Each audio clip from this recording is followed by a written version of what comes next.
Number 5, Bigfoot. It feels a little strange trying to say anything about Bigfoot because, he's like the most easily recognizable and cited cryptid in North America and maybe all over the world. I find it very interesting how many cultures across the globe have a variation on a giant bipedal ape-like creature. There's the Yeti of the Himalayas, the Australians have the Yowie, and I'm pretty sure about a dozen others. It's a very ancient cryptid, with its origins being difficult to trace back. It's one of our oldest stories as a people, actually. Some of the earliest stories ever come from indigenous tribes telling these stories of giant, hairy, bipedal creatures that would live in the forest. If you've ever wondered where the name Sasquatch comes from, it's an Anglicization of Sasquatch, a shape-shifting creature originating from the Sitsails people of Vancouver, described as being a giant ape-like creature that could take the shape of different creatures. Which I guess would kind of explain how the thing is so good at hiding if it's always turning into something else when we're trying to get footage of it. Now, the term Bigfoot came about sometime in the 1950s. Jerry Crew was a lumberjack working in Humboldt County when he discovered a set of large 16-inch footprints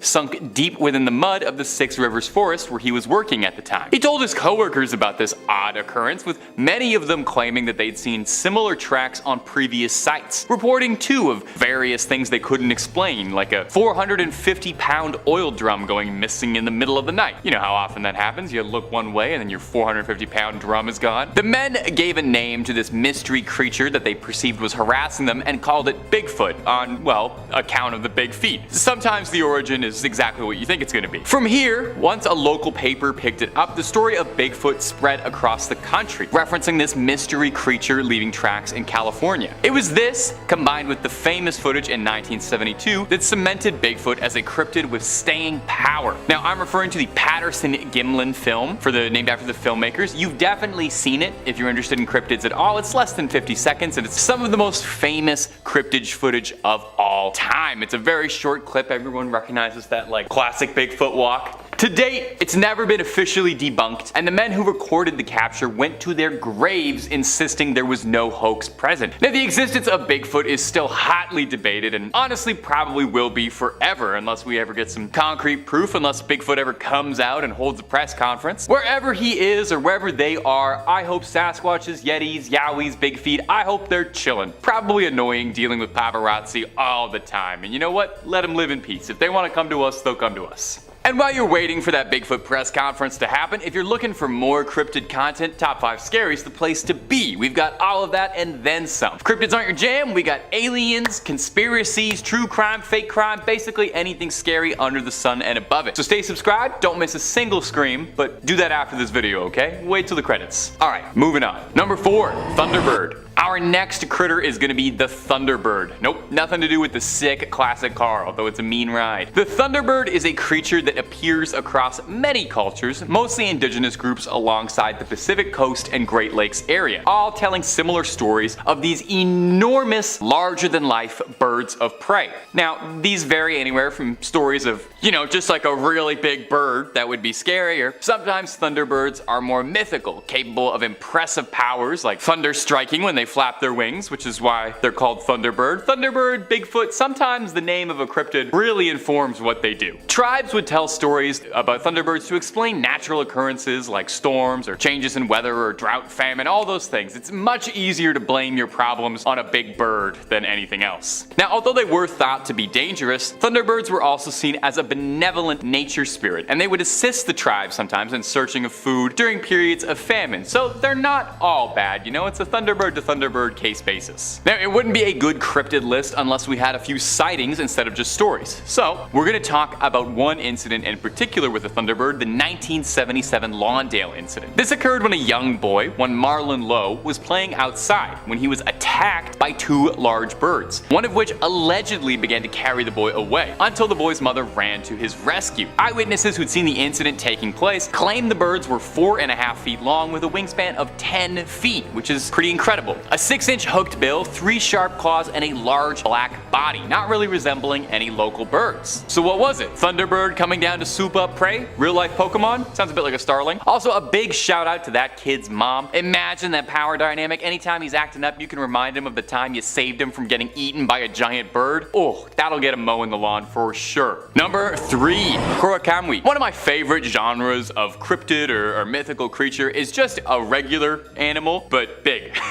I mean, that's what the Thunderbird was. Maybe that's evident because the last 2 creatures that I spoke of on this list was a big ape and a big bird, respectively. Can we keep that trend going? Of course. Now, this list has been a little North American centric so far, so our next entry is going to be the Akkorokamui, a Japanese cryptid that is basically just a giant octopus. They don't all have to have powers, they don't all have to be complicated, sometimes you can summarize them just like that. It's sort of like the Japanese equivalent to the Kraken, the other really big name in the giant octopi scene. The Akkorokamui is a giant octopus god that is said to reside in Hokkaido's Uchira Bay. It's said to be big enough to swallow a ship whole. Its crimson body turns the sky and water red when it swims through. Old fishermen used to tell stories that when the seas or skies would turn red, that meant the Akkorokamui was there and you should just avoid that general area. The fishing's gonna be no good. You're gonna get eaten by a giant octopus. Now, the origin of this legend is the best part of this cryptid. He's got some great lore. The legends state that near the mountains near the village of Rebungi, there lived a gigantic spider by the name of Yaushikep. His gigantic red body stretched over the mountains. One day, he descended, he was feeling frisky, and attacked the people in the village of Rebungi. He shook the earth as he walked, destroying everything in his path. Now, the villagers were terrified of him because he's a giant spider, and prayed to their gods to save him. The god of the sea, Reipunkami, heard the prayers and pulled the giant spider into the sea, where its body was contorted and twisted into the shape of the Akkorokamui, the monstrous octopus. Started as a spider, ended as an octopus. That's an icky way to live. That guy's just always been icky. Number 2, Bunyip. Coming in at the number 2 spot for today is going to be the Bunyip, which from the name alone, you might be forgiven for thinking it sounds kind of cute. You know, you close your eyes, Bunyip. That almost sounds like it's going to be an adorable little rabbit Pokemon or something. If only. Also, there's a lot of Pokemon references in this video. I got it on the brain, clearly. Gotta catch them all. I think I'm just sad because Ash and Pikachu retired. Anyway, the Bunyip is a creature from Aboriginal Australian folklore. Its name literally means devil or evil spirit, translated from the Wemba Wemba language. The Bunyip is an aquatic predator with many varying descriptions. Sometimes it's described as kind of looking like a hippo, sometimes it looks like a cross between like a cat dog, and sometimes it's just an incomprehensible, scary, snake-like twisty monster thing. All that's common across all of these depictions is that it's a scary thing that lives in the water. Over the years, there have been a number of reported sightings or findings of mysterious bones in southern Australia that led early settlers and colonists to believe that the Bunyip was a new creature out waiting to be discovered. It inhabits swamps, rivers, and lakes, lurking for prey. Now, the first recorded sighting of it by Australian settlers can be traced back to 1851,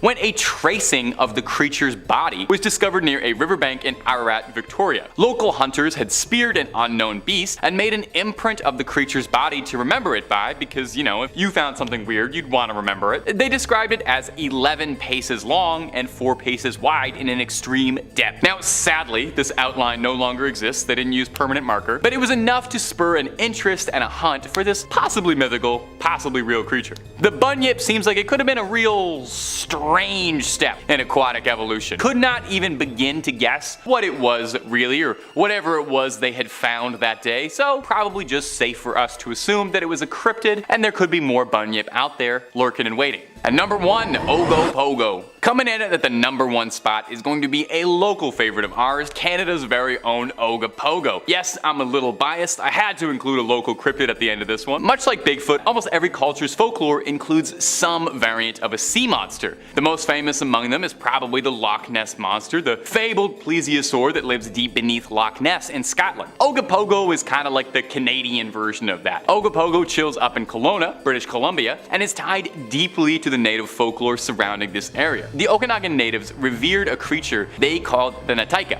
or Nahatik, which translates to a few things, but all come out meaning roughly the same thing, you know? Water demon, water god, sacred creature of the water. If you're not getting this across, important thing that's wet. Nataika was a demanding lake god, and it was thought that in order to ensure safe passage, locals would have to sacrifice a small animal, a pig, a chicken, and others, into the lake to appease the hungry lake monster. The threat of a lake monster dragging victims to the bottom really kept people in line. Now, it should be worth noting that there is some good evidence evidence and a bit of pushback from native groups to suggest that the demonic view of the lake spirit actually came from European settlers, and that to the Okanagan people, the Nahatiko was a fairly benign spirit that actually protected the valley and was kind of a cool guy. Now, all those names, where does it eventually become Ogopogo? The rather silly sounding name sounds more like it's a toy. Well, a children's song from the 1930s was the first place to ever refer to this sea creature as Ogopogo, describing it in the lyrics as, his mother was an earwig, father was a whale, a little bit of head, hardly in a tail, and Ogopogo was his name. That's as much singing as you're ever getting out of me. Over the years, much like Nessie, there have been numerous possible sightings of Ogopogo seeing something strange in the water that can't always be easily explained. Many people believe that Ogopogo could be like an otter or a seal or something that's always getting misattributed, but the legend is very much alive. Ogopogo has become a bit of a mascot for the city of Kelowna, with the statue of it serving as a popular photo op for tourists. So please, if you're ever in the area, snap a pic with Ogopogo. He loves it, he loves the press, and you don't even have to sacrifice a chicken to him anymore. Number 5.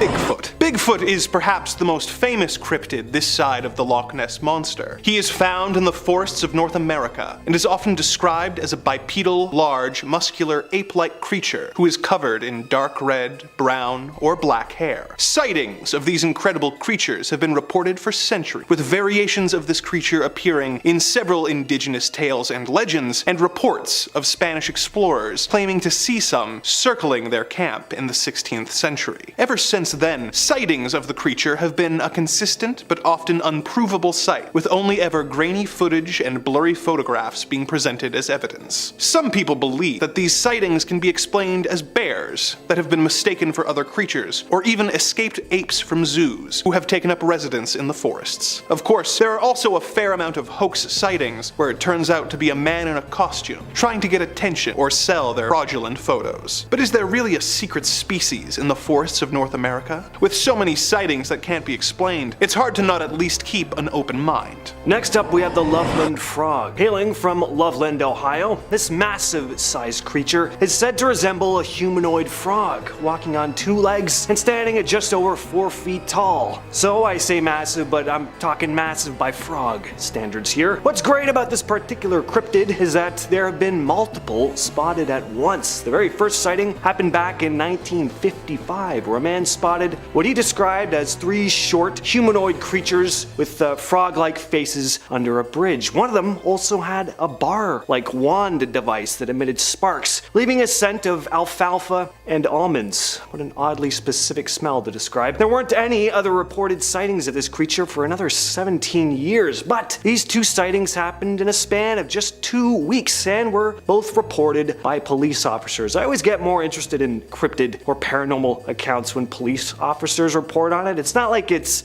Chuck from the hardware store being like, yeah, I saw a frog man. Sure, cops have lied. I think we all know that. But making a report about spotting a frog monster in the middle of the road is, it's an odd thing for a cop to lie about. Anyway, the second sighting happened on March 3rd, 1972, where Officer Ray Shockeye, what a name there, eh? Ray Shockeye, spotted a 4-foot-tall humanoid creature with leathery skin and a froggish face, which he saw hop over a guardrail into the Little Miami River. The second sighting happened 2 weeks later, where an officer named Mark Matthews, boring name, spotted what he thought was the same creature before firing at it and missing. This is said to be a false version of the report, with the official one being that he did hit the creature only to discover that it was a large iguana and not a mutated frog monster, but that seems far less likely to me. I smell a cover-up. It needs to be solved. Later on in the month, a local farmer also claimed to have seen the elusive creature, so there you go. So look, I'm a total frog freak. I love the little hoppy guys, and I, for one, much hope that this thing exists, and I think it does. If I ever find myself a trip to Ohio, I'm driving straight to Loveland, where I'm just gonna scour every pond there is with a giant net, and I'm gonna catch him. Number 3. Mothman. The next cryptid is said to have spent his time around West Virginia in the mid to late 60s, scaring locals and possibly even predicting local tragedies before they happened. In November of 1966, 2 grave diggers were practicing their trade in a cemetery in Clendenin, West Virginia. It was a dark and stormy night, but these men had worked in a graveyard for many years and were not easily spooked, or so they thought. When they looked up into one of the trees, they saw a strange man-like figure perched in its branches watching them. He had glowing red eyes and gigantic 10-foot wings, and even after the initial shock wore off of the gravediggers, they reported feeling an intense sense of dread and foreboding due to his presence. A few days later, two young couples were making a day trip in their car near Point Pleasant. While they were driving near a former military munitions site, a figure matching the description given by the gravediggers swooped down from the sky and started to chase the vehicle. As sightings of the creature continued to come in over the next year, the creature was dubbed the Mothman by the local papers. Some of the locals believed that the Mothman was living in a vacant nuclear power plant outside of Point Pleasant and was possibly the escaped product of some kind of accident or secret government experiment. The dread-inducing encounters and sightings suddenly came to a stop in December 1967 when the Silver Bridge, which carried US Route 35 over the Ohio River, suddenly collapsed due to a faulty suspension wire and the weight of rush hour traffic. 46 people lost their lives in the tragic accident, and the Mothman suddenly disappeared. This led to theories that the Mothman showed up before disasters as a horrifying omen of approaching doom, with similar creatures being reported in other places before disasters, such as in Chernobyl prior to the famous disaster there. Is this creature really an omen of approaching doom? Or is there some other explanation for this terrifying and dreadful apparition that terrorized the inhabitants of the Point Pleasant area in West Virginia? There is said to be a strange creature stalking the swamplands of Lee County, South Carolina, that being a big 7-foot-tall lizard man. On the 14th of July, 1988, sheriffs of Lee County were called to inspect damage done to a vehicle parked outside a home right next to the scape or swamp. The vehicle had large tooth marks and scratches on it. Once the story hit the news, a teenage boy by the name of Christopher Davis came out to make his own report to the police, saying that just 2 weeks prior, his car had been damaged, only he had actually seen the person, or rather the thing, that was responsible. Yes, it was our titular lizard man. Christopher described the creature to be a massive 7-foot-tall creature with 3 fingers per hand, red eyes, and green, wet, scaly skin. He had been driving home from work one night when he got a flat tire. When he got out of his car to fix it, he saw the creature making his way towards him. Abruptly got in his car and started driving off, but the creature was so fast that it caught up to him, driving at 64 kilometers an hour. That's about 40 miles per hour for the Americans in the audience. And Lizard Man is now on the roof of his car, scratching at it. Christopher quickly hit the brakes, causing the monster to fly off his vehicle before finally making his escape. When news of this report hit the papers, it caused a frenzy. Lizard Man was the talk of the town. More and more reports started coming in. The local radio station offered a $1 million reward to whoever could catch the beast, so hunters started flocking to town to try and catch it. Stores in the area began selling Lizard Man t-shirts. It was Lizard Mania! And local sheriffs began writing off the supposed encounters as bear sightings, because if there are two things that look eerily similar, it's definitely a furry bear and a big green scaly lizard monster with red eyes and no hair to speak of. A bear? That's the best they could come up with? I'm not buying it. Number 1. The North American house hippo. Our next cryptid is one that every school child in Canada has heard of and has spent many a sleepless night worrying that they will cross paths with. These strange and frightening creatures bring an aura of terror that cannot ever be truly understood by people in a foreign country. However, I will try to help you understand what it is we are dealing with. Imagine, if you will, it's nighttime, in a kitchen just like yours. All is quiet, or is it? The North American house hippo is found throughout Canada and the eastern United States. House hippos are very timid creatures and are rarely seen, but they will defend their territory if provoked. They come out at night to search for food, water, and materials for their nests. The favorite foods of the house hippo are chips, raisins, and crumbs from peanut butter on toast. They build their nests in bedroom closets, using lost mittens, dryer lint, and bits of string. The nests have to be very soft and warm. House hippos sleep for about 16 hours a day. House hippos are extremely hard to spot. They enjoy admiring their reflections, hoarding socks, helping themselves to your devices, and annoying your pets. They're small creatures, only about the size of a hamster, and chances are most Canadians have one living in their household and don't even know it. House hippos are extremely intelligent, which is why they are rarely, if ever, found caught in mouse traps or other devices meant to capture typical household vermin.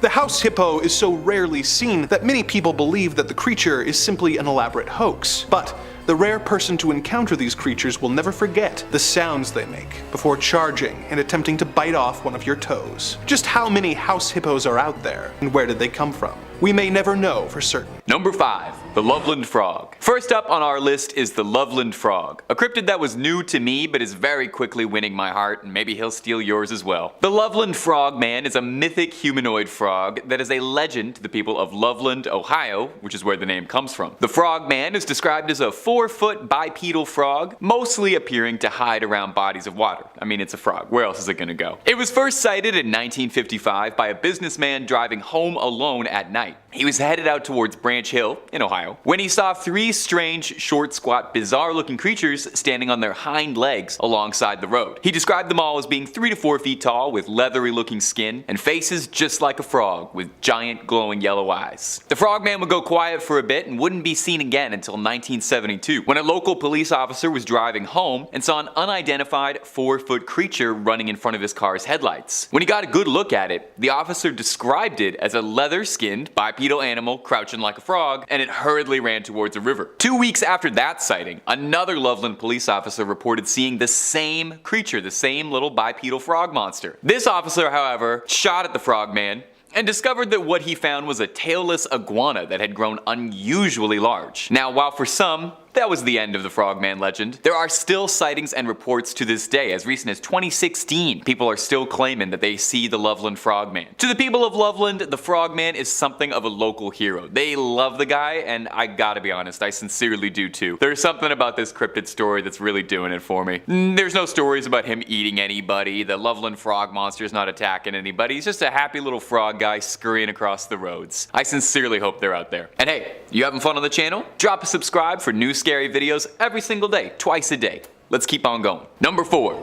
The Fresno Nightcrawlers. Up next is the Fresno Nightcrawlers, and let me just say right now, these are probably my favorite cryptid on the entire list. If I say another one is, I'm lying. It's these guys. Some cryptids are downright terrifying. Some cryptids will keep you up all night, and maybe these guys will too, but I personally find them downright adorable. These are the Fresno Nightcrawlers, bizarre, rail-thin bipedal creatures with no discernible features whatsoever. The only footage we have of them is blurry security camera footage, which doesn't help identify the creatures much at all. They appear short with very, very long legs, almost stilt-like. The first reported sighting of one of the Nightcrawlers came from a city in California, Fresno, where the name comes from. A man named Jose was at home late at night with his dog trying to get a good night's sleep, but was repeatedly disturbed by his dog barking at something out the window. He went over to quiet his dogs down and noticed something deeply bizarre on his security camera. He saw a pair of white, elongated creatures strolling down his lawn. The next morning he claims to have seen small footprints all over the lawn. The next sighting of the Nightwalkers was in Carmel,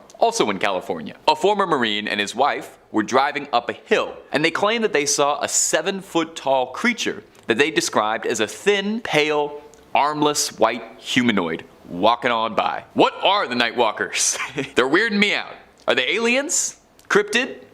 Possessed pair of pants? If anyone's got a line, you let us know immediately. Whatever the Nightwalkers are, all I know is that I love them. I think they are downright adorable. I watched the clip of them walking down the hill like 30 times while I was writing this script, so just know that. Number 3, Skinwalkers. Now let's shift to one that's not adorable even a little bit. Skinwalkers are an extremely popular cryptid, a person with the ability to shapeshift into any creature they desire. Sometimes the legends state that in order to shapeshift, they need to molt out of their skin, and in some legends, they have to wear the pelt of the animal they intend to shapeshift into. You know, sometimes skinwalkers are presented as monstrous, sometimes humanoid. The recurring lines through every skinwalker stories, though, is that they are absolutely terrifying, and under no circumstances should you ever look one in the eyes, as it's said that looking one in the eyes will not only draw its attention, but seal your fate. So take a listen to this story from Reddit. This post came to us from a Reddit thread asking, what was the scariest thing that has ever happened to you? And an anonymous Redditor shared this story, and it's probably one of the scariest things I've ever read. Beginning. I was a kid when this happened.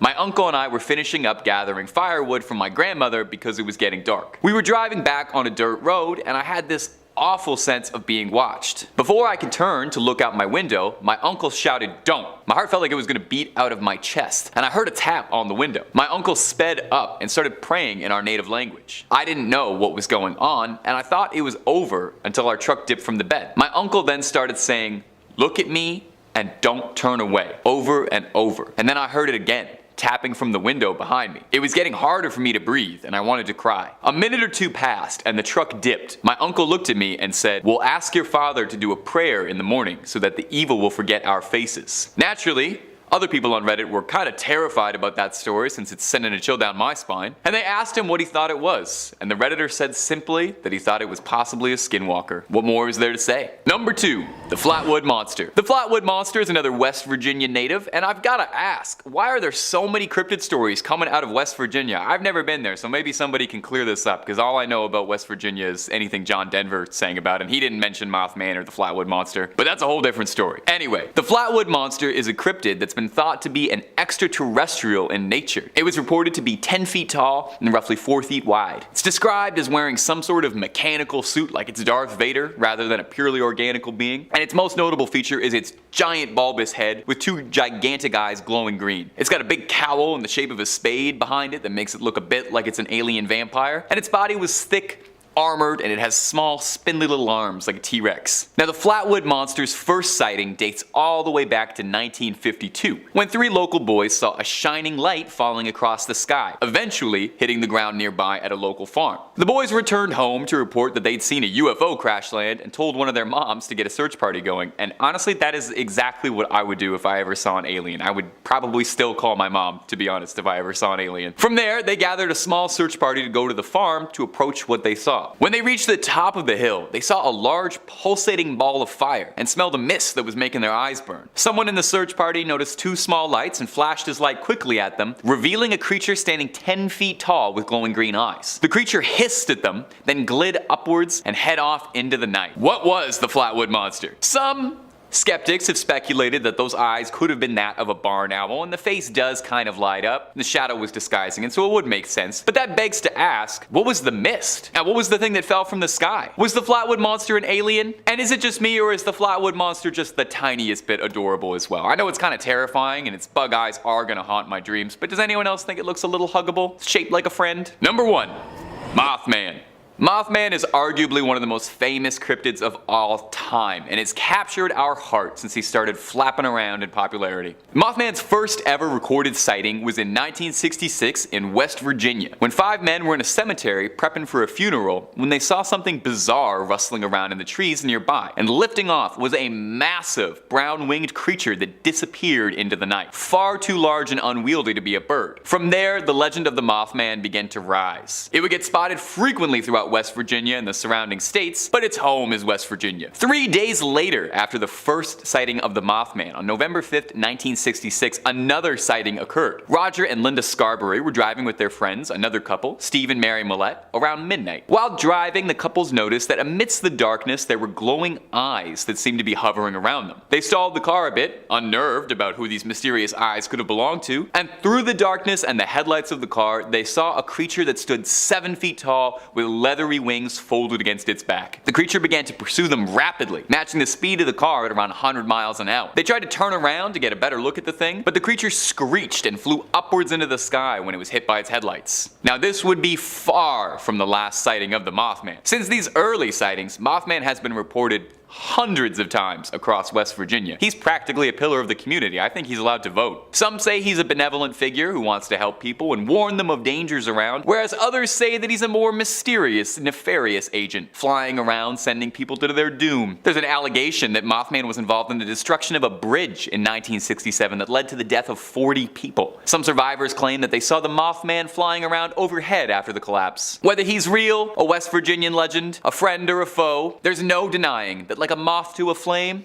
were drawn to the story of the Mothman. Number 5, Mothman. We had to start with a classic. He was either going to be number 5 or number 1, and I figured we'd get him out of the way first. He's maybe one of the most universally recognized and classic cryptids out there. He's West Virginia's unofficial mascot, and he's as beloved as the Appalachians and buckwheat pancakes. You've probably heard of Mothman a bunch before, but do you know his backstory? You know where his legends and his legacies start? Unless you're a West Virginia native, maybe not, so let's shed some light on the Mothman, because he would probably love that. You know, he's a moth, he's drawn to it. Most Mothman fans agree that his first reported sighting was in the 1960s, 1966 to be exact. The story goes that a young couple, one Roger and Linda Scarberry, had been driving around at night when they saw a large creature whose eyes were glowing red, standing at the side of the road near the site of an old World War II munitions plant. Linda described this being as being 7 foot tall, muscular, with giant wings and nightmarish glowing red eyes. Upon being illuminated, the creature pursued them all the way to Point Pleasant. Now, one isolated sighting does not make a cryptid legend, so it was probably the repeated sightings that propelled our favorite moth into legend status. For the next few weeks, Virginians kept reporting sightings of a bizarre, large bird-like creature with glowing red eyes. On December 15th, 1967, the Silver Bridge in West Virginia collapsed, with several locals conspiring that the Mothman was involved and could be seen flying away from the crime scene. I always thought he was benevolent, just like a fun, I don't know, guy. I didn't know he did stuff like that. This is unwelcome news. Maybe it's just because we all like the idea of him so much. He does look weirdly cuddly, but Mothman is an absolutely beloved figure to West Virginia and cryptid fans all over. He's kind of larger than life, and it's easy to forget that the first initial sightings and reports of him was that he was a paranormal threat intent on harming humans, considering just how adorable he is now. He's got movies, stuffed toys, and even a festival in his hometown dedicated to celebrating our favorite freak. And if you're looking for more stories of freaks of nature, or the nature of freaks, stories too good to be true and stories too true to be good, well, we've got all of that and then some on Top 5 Scary. Click through, I guarantee you'll find something you like, and then subscribe and stay scared if you do. But hey, keep watching this video first, because we got way more cryptids to get through before we hit the credits. Let's keep going. Number 4, the Rougarou. Oh, that is so fun to say. Say that at home with me around. Rougarou. Oh, rolls off the tongue. Our next entry takes us deep into the swamps of Louisiana. Deep beneath the brush of the bayou, amidst all the flies, crawfish, toads, and gators, lies something sinister in the sunshiny Pelican State. Alright, I'll knock that off. I won't do that for the rest of the video. I won't torture you. The Rougarou is a centuries-old cryptid, a more Cajun answer to the werewolf. The name Rougarou actually is a direct link from the French word for werewolf, loup-garou, shifting over time. If you L to an R if you can hear it there, I don't know. My accent's not great. The history of the Rougarou can vary greatly, with differing legends and conflicting fables telling different stories of the beast's origins or motives, but it can all be traced all the way back to medieval France. Back in those days, a lot could go wrong. Lost crops, your livestock goes missing, your children go missing, your house burns down, all your investments in cryptocurrency go up in smoke, and all your apes get stolen. Any number of terrible things could happen to a French medieval peasant. And when that would happen, instead of cursing out or lashing out at the sky, you would blame the Rougarou for your troubles. It's very easy to pin all your problems on an imaginary werewolf. I do that all the time. I stub my toe, I curse out a werewolf. Villages would capture people who they believed to be acting strangely, or even sometimes just somebody who lived out in the woods, and pin all the blame on the village's problems on them for being a werewolf. So unfair, the discrimination werewolves receive. This tradition of blaming an invisible werewolf for your problems led to the Rougarou becoming a fixture in legends passed down from French Catholics, mostly about behaving. Stories would be told of how if you didn't behave, you didn't follow your parents' rules, the Rougarou would come and he'd snatch you from your bed in the middle of the night and carry you off in the woods. Or sometimes he's like a very Catholic monster. If you didn't adhere to the rules of Lent every year, your sinful ways would see you transforming into a Rougarou. So it's a Catholic werewolf born out of naughty behavior instead of being bit by one. How exactly someone like transforms into a Rougarou is not made super clear, like if it only happens on full moons or if it's a one and done kind of thing and then you're a furry for life. All that's known is that the Rougarou is a deadly creature of the night, stalking the swamps, giving pause to travelers who dare explore the bayou late at night. But hey, so long as you mind your P's and Q's and you promise to give up whatever you said you would for Lent, you and the Rougarou should be headed in different directions. Hopefully. Number 3, Skinwalkers. This one is a very popular cryptid online, and you've probably heard a great deal about them before if you're a fan of this kind of thing. But the term does kind of get thrown around a lot and ends up describing all sorts of things that might not be super accurate. So let's take a look at examining some of the history of the legend and where it stems from. Skinwalkers are apparently like really viral on TikTok. I wouldn't know, I gotta be honest, I try to really limit how much time I'm on that. The Skinwalker is a creature of Navajo legend where it's referred to as a Yi Naldushi, and please forgive me if that's pronounced incorrectly. It translates to, by means of it, it goes on all fours, referring to their tendency to walk like an animal. Navajo witches and skinwalkers go against traditional Navajo values and are seen as the antithesis of their core beliefs. As well, it's worth adding, legends of skinwalkers and Navajo witches are not particularly well known or well told outside of indigenous communities, and some indigenous advocates and groups are not the biggest fan of their folklore and cultural history being made into fodder for ghost stories. Animals commonly associated with skinwalkers are coyotes, wolves, foxes, eagles, owls, or crows, but skinwalkers are said to be able to have the power to assume the form of any animal they see fit. Now, a variation of the legend surrounding the creature is that they're able to extend this ability to taking the face of a human victim, which is extremely scary. Some legends say that skinwalkers gain power from a victim's fear and that they prey on those who are afraid. And some state that looking into the eyes of one will cause your body to seize up, overtaken by the fear, where it will then attack you. On TikTok, as I've come to understand from some very intensive research and definitely not just goofing off at my desk watching TikToks of cats falling down on my phone, is that skinwalkers are popularly thought to be a creature imitating humans or animals and doing a poor job of it. Which case, if that is true, the likelihood of me being a skinwalker?